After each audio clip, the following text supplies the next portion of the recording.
Boa tarde, caros estudantes! Na aula de filosofia de hoje, nós continuamos com filosofia oriental.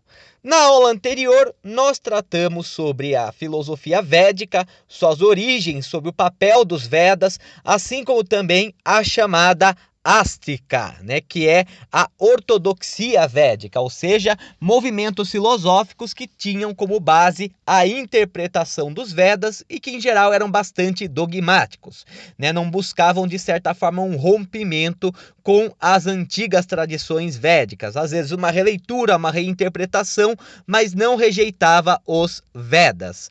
Dessa vez nós iremos tratar da Nástica. E o que é a Nástica? A Nástica é o sectarismo na filosofia védica, Então, no caso, a Nástica vai ser um conjunto de movimentos que vão surgir mais ou menos por volta de 600 ou 500 a.C. e que vamos ter a elaboração de sistemas filosóficos próprios que vão ir de encontro com as escolas mais ortodoxas. Algumas terão uma interpretação bem diferente dos Vedas, que vai destoar completamente das interpretações do Ástica, assim como também algumas vão rejeitar os Vedas e vão elaborar novos sistemas filosóficos que inclusive vão originar novas práticas religiosas, Relembrando que a filosofia oriental, ela tem essa característica, Muitos movimentos filosóficos orientais acabaram gerando novos cultos religiosos, mostrando que a questão da fé e da razão não era um problema tão evidente na filosofia oriental antiga, como era, no caso, na filosofia ocidental ao mesmo tempo, Então, nós teremos, em alguns casos, a permanência de alguns elementos védicos que serão interpretados de uma forma distinta e, em outros, um caminho próprio, podemos dizer dessa maneira, Um caminho que vai procurar se orientar além dos Vedas, seguindo outros textos mais heterodoxos, ou então mesmo a rejeição total dos Vedas e da filosofia védica tradicional.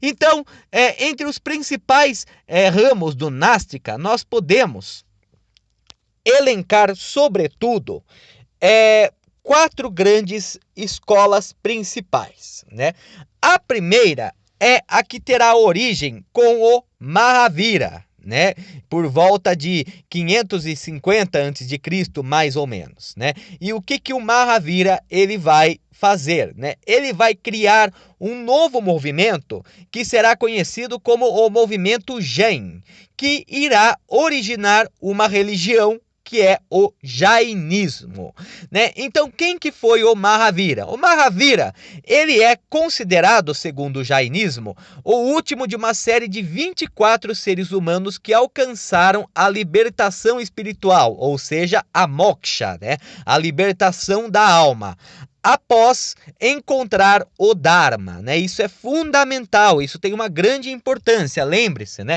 O Karma e o Dharma são conceitos essenciais na filosofia védica, e mesmo no Nástica isso vai permanecer, Mas uma coisa que vai ser bastante característica é essa ideia do encontro do Dharma. O Dharma é o papel em vida, que regula o karma, podendo positivá-lo ou podendo negativá-lo para as encarnações seguintes. O encontro do papel do Dharma durante a vida pode implicar a anulação do karma e, portanto, a não reencarnação, Ou seja, a alma se mistura eternamente ao Brahman, ao absoluto. Então, Mahavira, ele é considerado no jainismo um dos seres que conseguiu encontrar o próprio Dharma ainda em vida.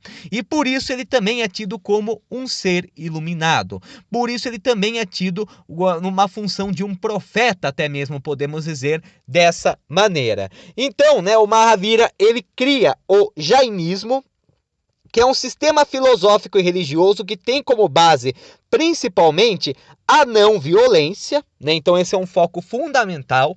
O jainismo é uma religião e uma filosofia bastante espiritual que envolve profundamente a meditação e a valorização da natureza. Todas as formas de vida são sagradas para o jainismo. Nesse aspecto, a violência seria um atentado contra a própria vida. A violência seria contra a ordem natural das coisas, né? Seria contra a natureza. Então, um dos pressupostos principais que nós temos do jainismo é a não violência.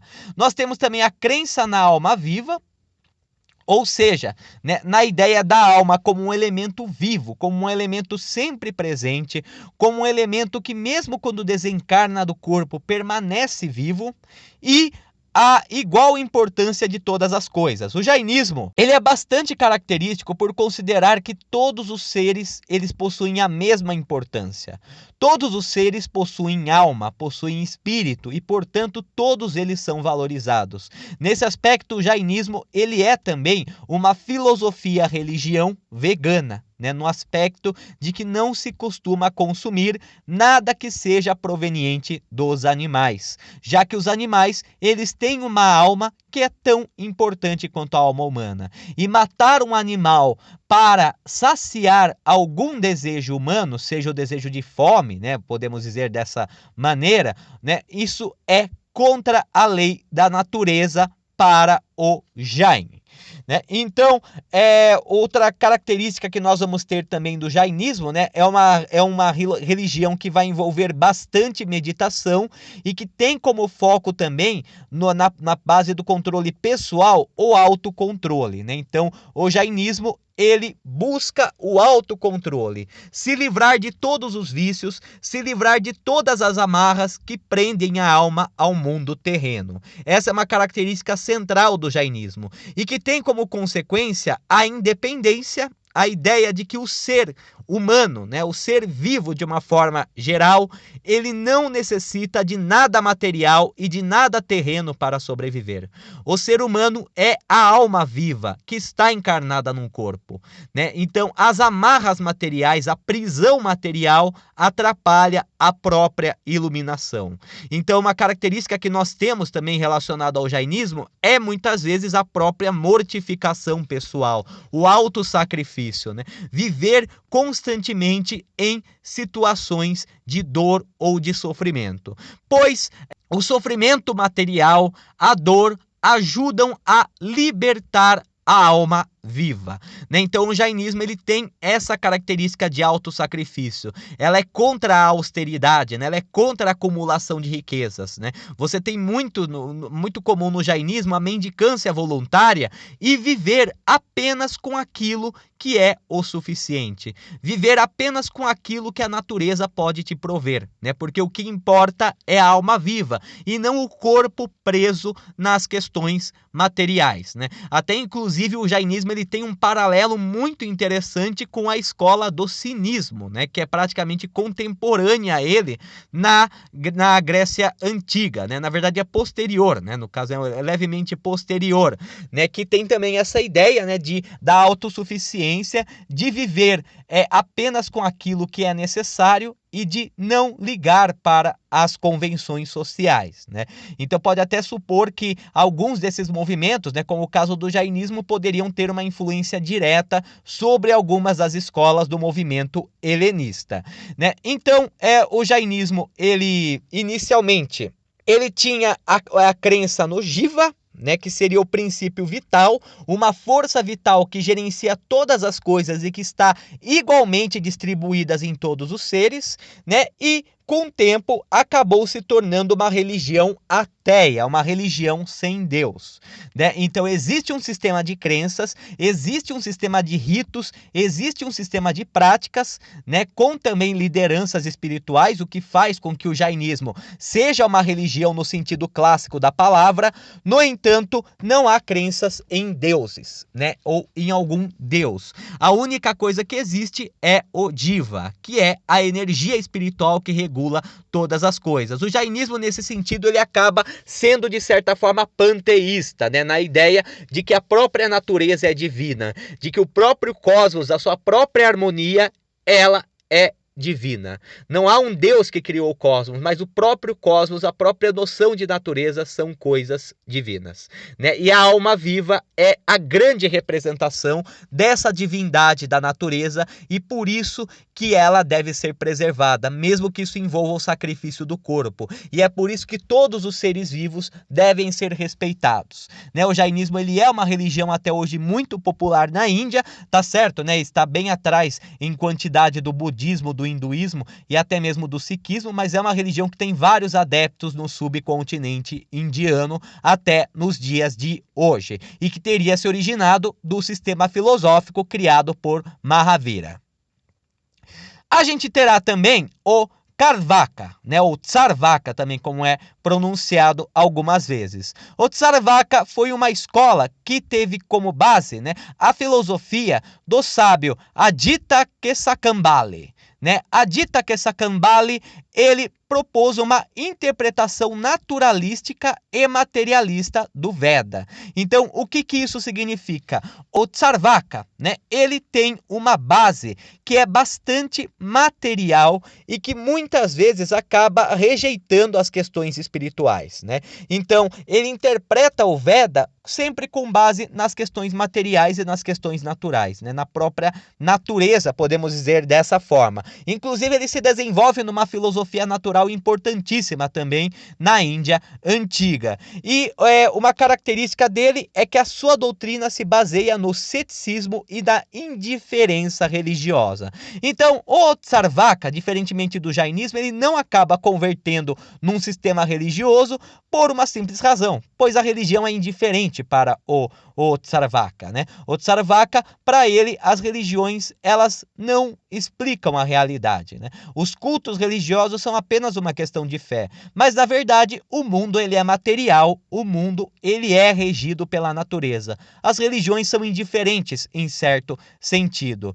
Então, outra característica também do Tsarvaka é que ele rejeita a inferência como um meio de se chegar a verdades metafísicas, né? Então, e nesse aspecto, o Tsarvaka, ele também é ateísta e ele é hedonista, né? O que quer dizer isso? Valoriza o prazer imediato, né? Então há uma valorização do plano material. Ele acaba sendo bem oposto ao jainismo. Enquanto o jainismo ele tem um foco muito mais espiritual, o Tsarvaka tem um foco material e acredita inclusive que a alma ela morre com o corpo. Não existe alma viva, né? A alma ela é viva enquanto o corpo é vivo. Quando o corpo morre, a alma se vai também. Não existe nenhum princípio metafísico regulador da realidade ou da natureza. É tudo apenas material. É tudo apenas a própria forma como a natureza se apresenta para a realidade.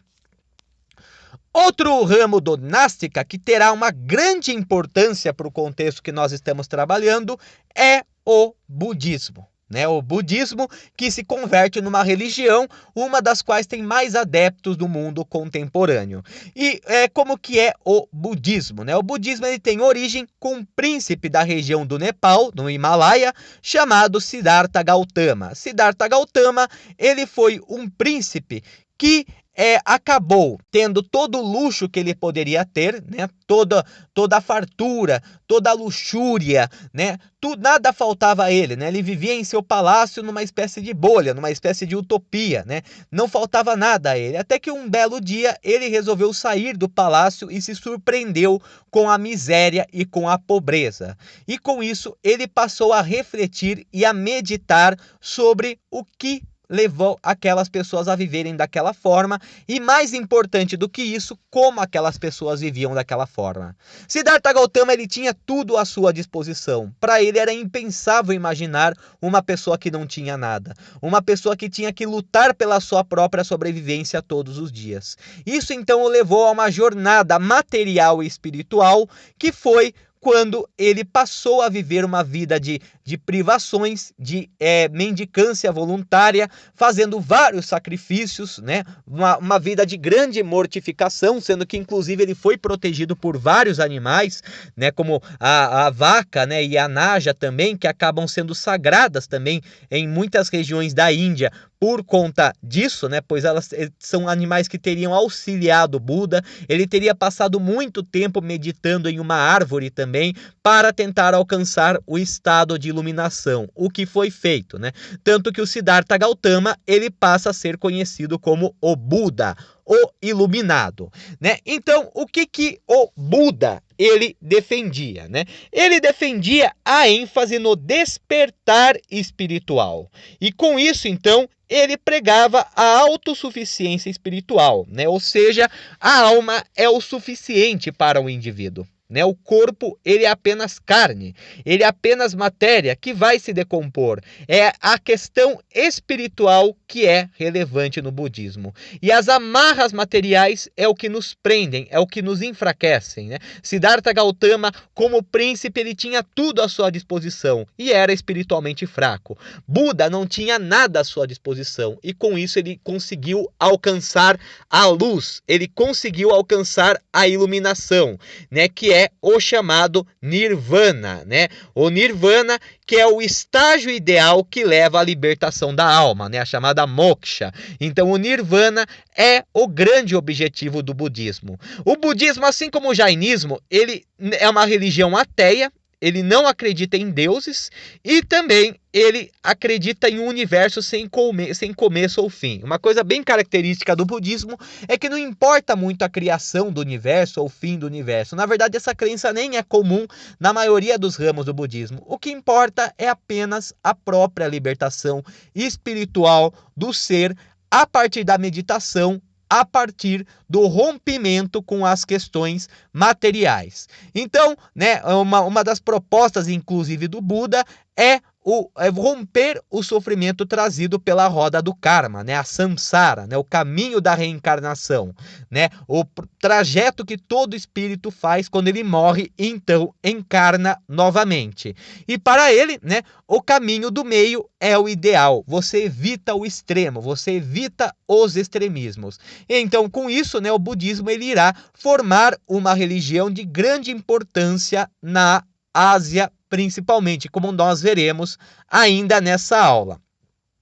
E nós teremos também vários monges errantes que vão fundar o Aidivika, que é uma interpretação não teística e determinista da realidade, ou seja, não acredita em deuses. Para essa interpretação não existem deuses que regem a realidade, e da mesma forma o determinismo, né, que é a ideia de um destino que é influenciado por fatores naturais, né? Então esses são alguns dos násticas, né, das escolas sectaristas da filosofia védica, né? Pode perceber que a filosofia védica, é claro que há alguns casos de rompimento, mas ela se mantém mais ou menos fiel ao hinduísmo, né? Já essas escolas, elas têm um rompimento definitivo com o hinduísmo, né? Sobretudo tanto que o hinduísmo acreditava em vários deuses, né? E enquanto que em todas essas escolas não há a crença em deuses, há a crença apenas da energia espiritual. E também, né, há uma interpretação distinta ou mesmo a rejeição dos Vedas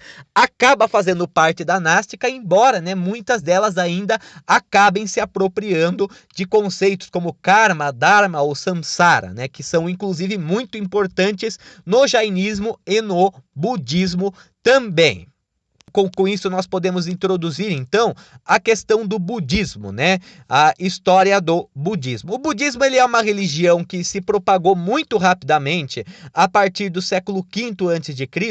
pela Ásia, né? Então ele teria se originado mais ou menos no Himalaia, mas com as grandes rotas comerciais que existiam, né, que ligavam a China, a Índia, o Japão, a Coreia e a Indonésia, ele alcançou uma grande propagação, principalmente entre os comerciantes. O budismo ele rejeita o sistema de castas, né? Então, por conta disso, muitos membros de castas inferiores começaram a aderir em massa ao budismo. E a gente tem até o caso de nobres que aderiram ao budismo, como é o caso do imperador Maurya Ashoka, né? Que depois de massacrar Kalinga, ele se arrepende e se converte ao budismo, que é o momento de grande florescimento do budismo da Índia.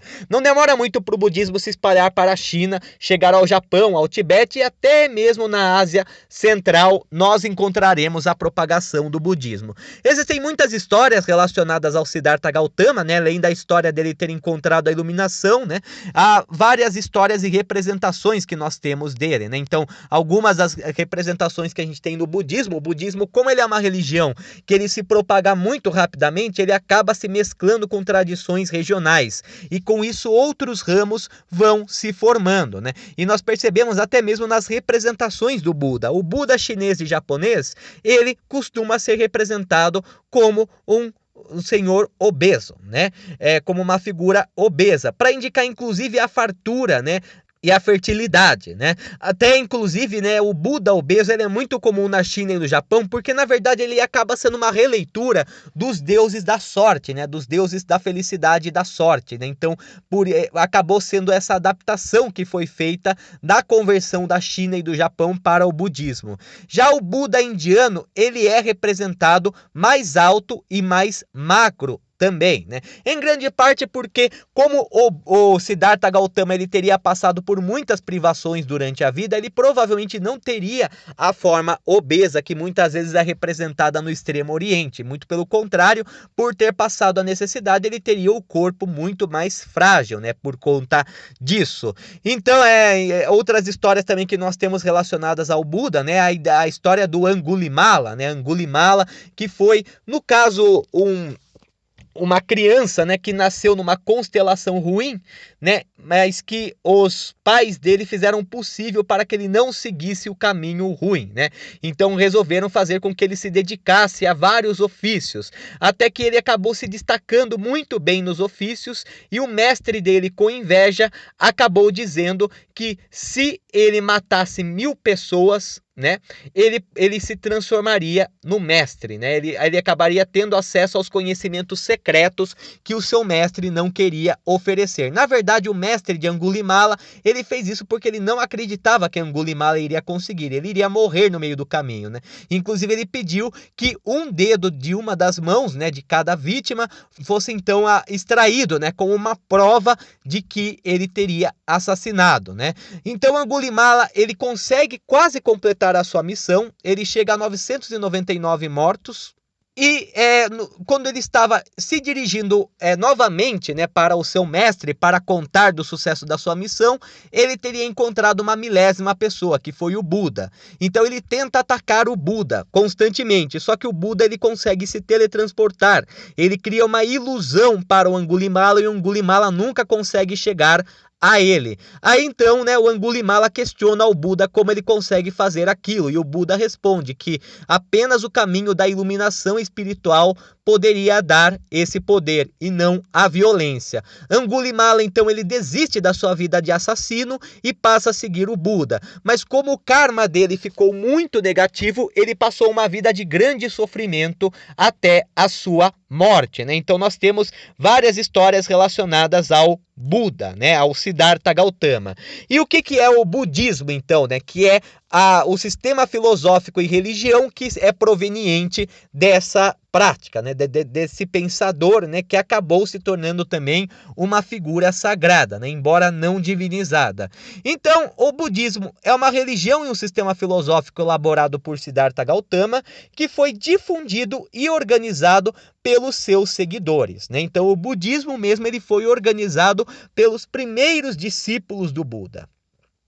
Então, né, o budismo ele se expande rapidamente pela Ásia e justamente com essa expansão, né, você tem a questão da valorização do indivíduo como um todo e o desapego às coisas materiais, o que fez o budismo ser muito popular entre as classes populares. A gente pode até fazer uma comparação bastante esdrúxula em afirmar que o impacto que o budismo teve na Ásia foi parecido com o que o cristianismo teve na Europa e no mar Mediterrâneo, né, no sentido de uma religião pacifista, que acredita na autossuficiência do indivíduo, né, da alma, que valoriza a alma do indivíduo e que valoriza também o desapego aos bens materiais. Se populariza muito rapidamente entre as camadas populares, principalmente entre as castas párias, né, que eram desvalorizadas e estigmatizadas dentro do sistema bramânico. Então o budismo ele acaba tendo um grande impacto, muito rapidamente ele acaba se espalhando pela Índia, Sudeste Asiático, China, Japão, Coreia e Ásia Central,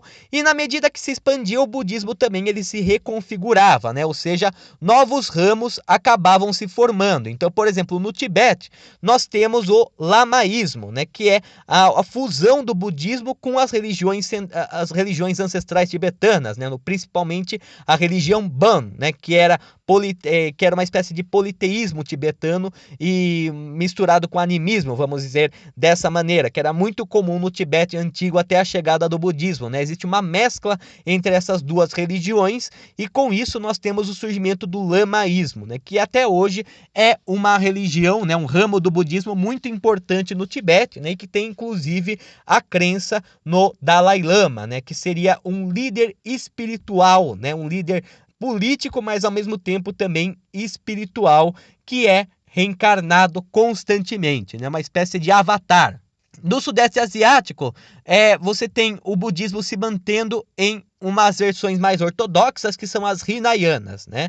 O budismo ele possui como fundamentos principais, né, o caminho da libertação a partir das 3 joias. O que seriam as 3 joias do budismo? Primeiro, Buda como guia, pois Buda teria sido o único a alcançar a iluminação. Então ele é um exemplo para que todos possam se esforçar para também alcançar a iluminação. Nós temos também o Dharma como lei geral, então o budismo ele não nega o Dharma, né? Ele não nega que todos os seres eles têm um papel espiritual em vida. Na verdade, é fundamental para o budismo conhecer o Dharma, né? A única forma de alcançar a iluminação, um dos meios para se alcançar a iluminação é justamente encontrando o seu Dharma durante a vida, o que é até uma proximidade do budismo com o jainismo, né? E a Sangha, que é a comunidade, né? O budismo ele é uma religião fraterna, né? A comunidade ela é uma só, né? Podemos dizer dessa forma. Os ensinamentos de uma comunidade fazem a comunidade ser uma grande fraternidade, né? Um budista ele só é um budista quando inserido em uma comunidade, pelo menos segundo as versões mais tradicionais do budismo. Todos os ensinamentos orais de Buda que foram registrados passaram a ser conhecidos como sutras, né? Então, os sutras, eles são as palavras de Buda, né? Acredita-se que Buda mesmo não deixou coisas escritas, mas que os primeiros discípulos dele teriam registrados os sutras, que seriam as palavras de Buda, os ensinamentos de Buda, né? Mais ou menos como vai ser com o evangelho no cristianismo também. Entre alguns conceitos centrais no budismo, a gente tem o Arhat. O Arhat é um ser de elevada estatura espiritual, né?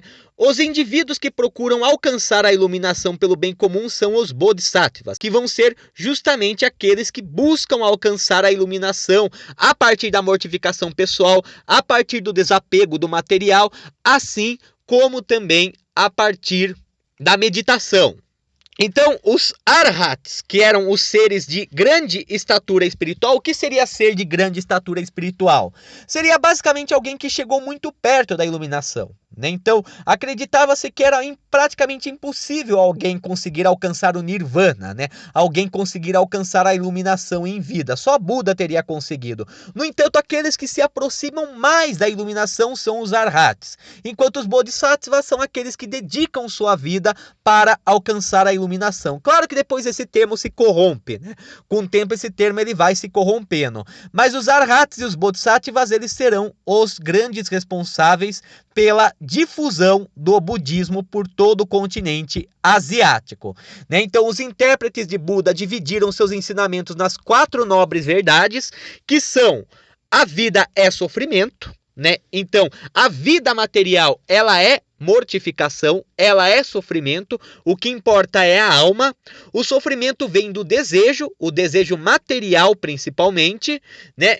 E o fim do desejo leva ao fim do sofrimento, né? Ou seja, a ideia de que para você não sofrer, você deve suspender suas ambições, você deve suspender os seus desejos, né? As pessoas, elas só sofrem porque elas têm vontade. Inclusive, o budismo, ele vai ter uma grande influência depois na filosofia do Schopenhauer, como nós veremos bem posteriormente, né? Nesse aspecto de que a vontade, né, o desejo, ele é um grande vício, né? Por que ele é um grande vício? Porque se você deseja muito alguma coisa, você se frustra se você não consegui-la. Porém, se você consegue completá-la, você já deseja outra. Então, o desejo, ele é um caminho vicioso que nunca irá se satisfazer.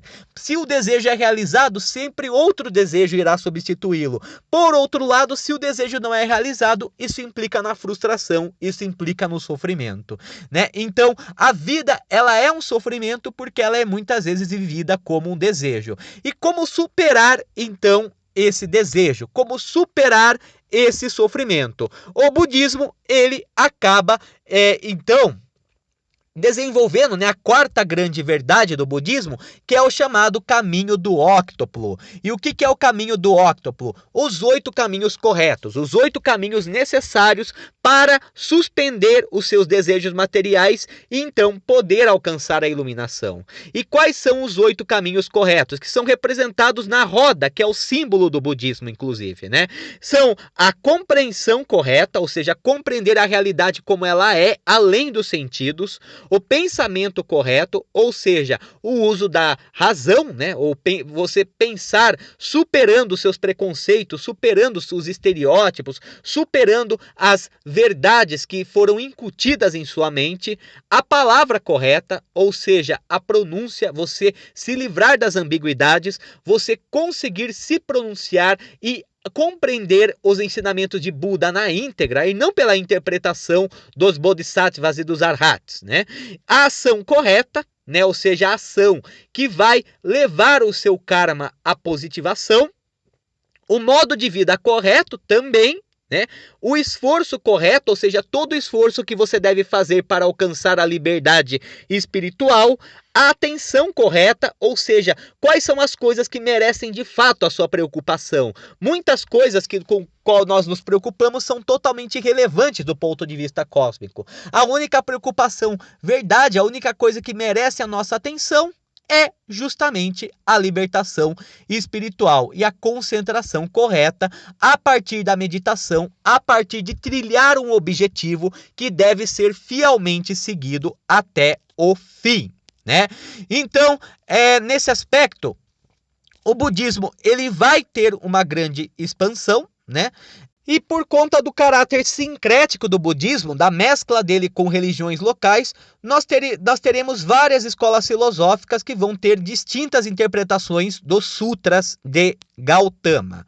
Então, como que o budismo ele acaba se dividindo? Há muitos ramos do budismo, né? O budismo ele se divide muitas vezes, tanto por conta de questões regionais, né? Por conta da expansão regional ter se mesclado com outras tradições locais, como também por questões até mesmo políticas, ou mesmo por questões de dogmas também, né? Mas, resumidamente, né? Nós temos, primeiramente, os monges budistas que se reuniam num concílio, né? Ou seja, uma reunião de clérigos, e que muitas vezes após os concílios, né, a religião elas se dividiam, né? O segundo concílio budista, por exemplo, gerou uma primeira ruptura no budismo, que é a ruptura do Mahasanghika, ou a Grande Sangha, que é caracterizada pelo seu relativismo, pois considerava a existência de verdades convencionais e verdades absolutas, né? Então o relativismo, ele questiona, ele critica as verdades absolutas. Na verdade, você tem as verdades convencionais, né? As verdades que são convenientes para um determinado momento, né? E também determinou que os arhats, né, que eram os seres que eram os mais próximos de atingir a iluminação, eles eram falíveis. Eles não eram Buda. Eles falavam em nome de Buda, mas eles não eram Buda. Eles falhavam e eles poderiam ter falhado também na interpretação que eles fizeram dos sutras, né? Então você tem essa primeira grande ruptura no budismo na antiguidade, né? Aí os monges que discordaram dessa posição, né, fundaram a chamada Stavira Nikaya, ou Secto dos Anciãos. Então, a primeira divisão do budismo irá ocorrer após o segundo concílio, entre aqueles que vão discordar dos arhats e considerar sua falibilidade e a existência de verdades convencionais, né? Enquanto outros vão se manter fiéis à tradição do arhat, né? Então, os Mahasamgika, eles vão se caracterizar por questionar os arhats, enquanto a Stavira Nikaya, ou Secto dos Anciãos, irá defender os arhats. Depois nós teremos o surgimento da escola Vibhajyavada, ou ensino da análise, que se propõe a analisar fenômenos e doutrinas do budismo pré-sectarista, ou seja, eles tentam resgatar o budismo original, né, o budismo do próprio Siddhartha Gautama, né? Um de seus ramos origina o chamado Theravada, ou doutrina dos anciãos, né, que até hoje se considera o budismo ortodoxo, né? O budismo Theravada, ele até hoje, né, se considera como o budismo original, o budismo que tentou se aproximar o mais próximo possível das palavras de Siddhartha Gautama, né? E que buscou então resgatar o estado do budismo anterior ao cisma do segundo concílio. Aí nós vamos ter também os vários embates, né, entre o Mahasamgika e o Stavira Nikaya, que vão originar a escola Prajnaptivada, que é a perfeição do saber, né, no qual nós temos como característica central a preocupação com o mundo natural além dos espirituais, né? E que tinha como base considerar os fenômenos como produtos de conceitos, sendo os últimos produtos da realidade condicionada ou relativa. Então, de certa forma, né, nós temos então um budismo mais naturalista, um budismo mais preocupado com o mundo natural, né, que será o caso do Prajnativada, assim como também a grande preocupação do conceito, né, de como os conceitos são formados, mostrando essa questão filosófica, essa questão da origem do conhecimento que se mantém no budismo até na atualidade. Em 200 a.C.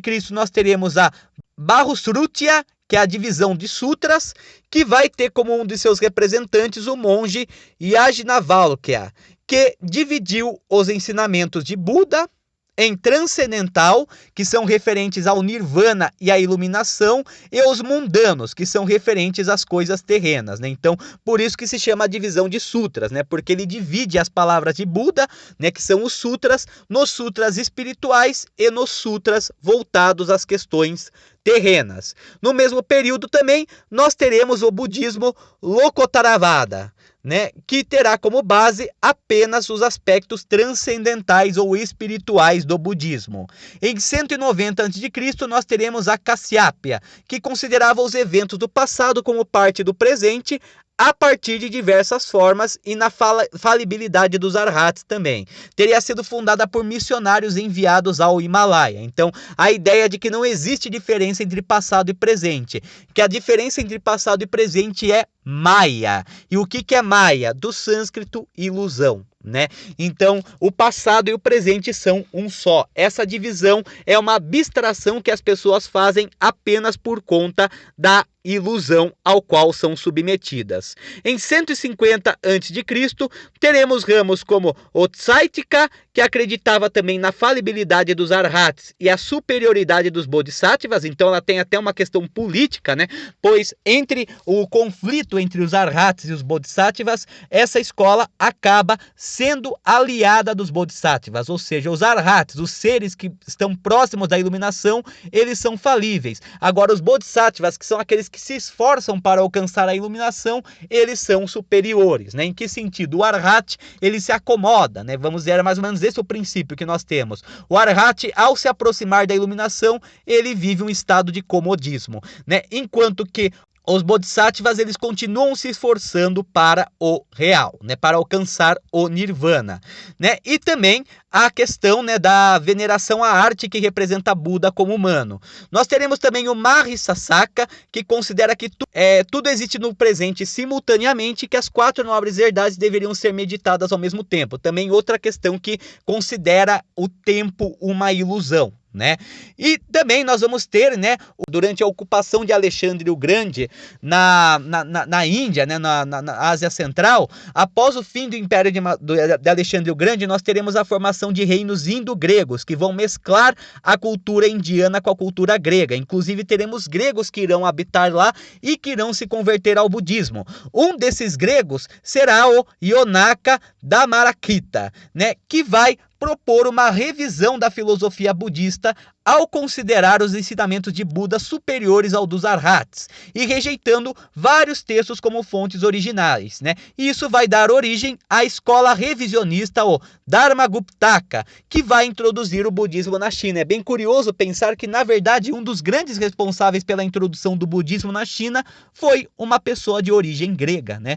Foi uma pessoa de ascendência grega, né? Tanto que o próprio nome dele, Yonaka, seria alguma interpretação local da palavra jônio, né? Jônio e iônio no caso, né? Daí que viria o nome Yonaka, né? Ou seja, seria basicamente o grego que encontra o Dharma, né? Ele vai então rejeitar os cânones e vai falar que apenas as palavras de Buda são a verdadeira, e que as interpretações, os sutras, eles são falsos, e terá uma grande influência, né? Ele terá uma grande influência introduzindo o budismo na China, né? Então, a gente tem a presença também de gregos que serão convertidos ao budismo durante a época dos reinos indo-gregos, né? Que surgem com o colapso do Império de Alexandre e o enfraquecimento do Império Seleucida. E o monge Madhyantaka, ele considerou que todos os dharmas existem 3 vezes, no passado, presente e futuro, originando a escola Sarvastivada, a teoria de toda a existência, em que ele afirma que os dharmas eles mudam temporalmente. Então ele